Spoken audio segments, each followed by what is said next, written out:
سخ کلی پزړه پورې مازیګر دی دسمبر دی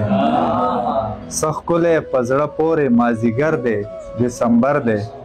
په سر راته ولاړ د مینې لمر دی دسمبر دی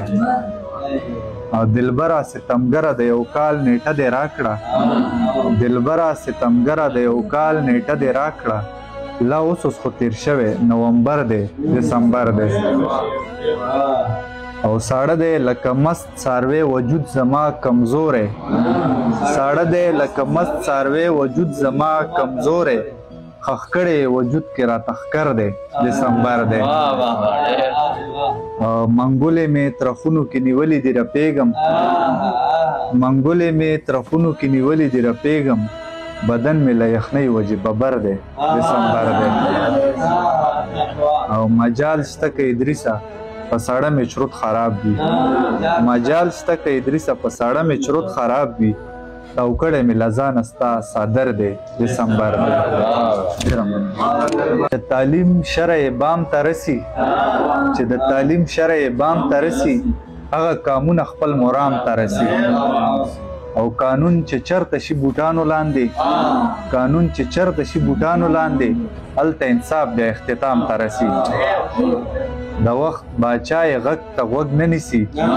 د وخت باچای غږ ته غوږ نه نیسي دا احتجاج به قتل عام ته رسي د وخت باچای غږ ته غوږ نه نیسي دا احتجاج به قتل عام ته رسي دومره مې هم نه هیر شوی منې دومره مې هم نه هیر شوی منې لکه رکونه څوک قیام ته رسي دومره مې هم نه هیر شوی منې لکه رکونه څوک قیام ته رسي ادریسه بیا یې وعدې سر وخوړو بیا د دې لمر وړانګې ماښام ته رسي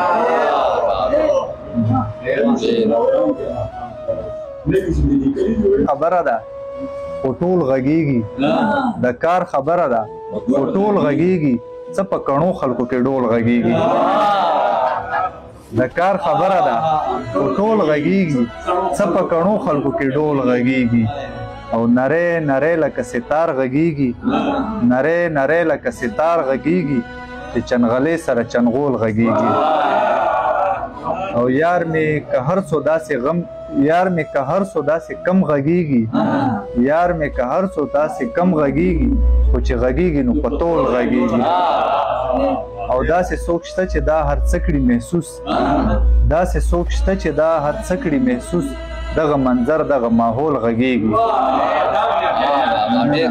داسې څوک شته چې دا هر څه کړي محسوس دغه منظر دغه ماحول غږیږي د زلفو باد دې پې ساړه راوستی د زلفو باد دې پې ساړه راوستی ادریس په ځان کې دی راټول غږیږي